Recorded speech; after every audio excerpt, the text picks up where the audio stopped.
দমদম লোকসভা কেন্দ্রের 15 বছরের সাংসদ অধ্যাপক সৌগত রায় ভদ্র মানুষ, একমাত্র মানুষ যিনি নারদার ম্যাথু স্যামুয়েলের থেকে টাকা নেওয়ার পরে তাকে থ্যাংক ইউ বলেছিলেন।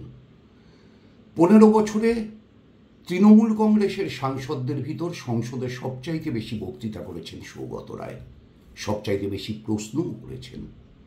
কিন্তু 15 বছরে গোটা দমদম লোকসভা কেন্দ্রের জন্য, দমদম লোকসভা কেন্দ্রের অন্তর্গত অন্যতম বিধানসভা কেন্দ্র বরানগরের জন্য তিনি কি করলেন?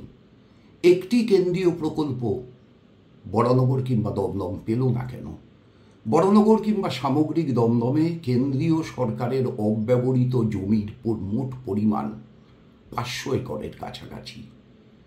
এত কেন্দ্রীয় সরকারের জমি, কেন্দ্রীয় সরকারের একটা পর্যটন হাব, কেন্দ্রীয় সরকারের একটা ইন্ডাস্ট্রিয়াল হাব, কেন্দ্রীয় সরকারের একটা ট্যুরিজম পার্ক, কেন্দ্রীয় প্রকল্পের অন্তর্গত একটা শিল্প তালুক, কেন্দ্রীয় প্রকল্পের অন্তর্গত একটা অন্য যা কিছু হতে পারত না?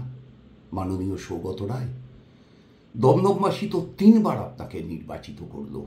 আপনাকে ভোট চাইতে হচ্ছে লক্ষ্মীর ভাণ্ডারের জন্য, আপনাকে ভোট চাইতে হচ্ছে কন্যাশ্রীর জন্য। ওগুলো তো রাজ্য সরকারের প্রকল্প, ওগুলোর জন্য সাংসদ লাগে না। আপনার জায়গায় অন্য কেউ সাংসদ হলেও রাজ্য সরকারের এই প্রকল্পগুলো চালু থাকতো। আপনি দয়া করে এটা বলুন, আপনি কিছু করেননি।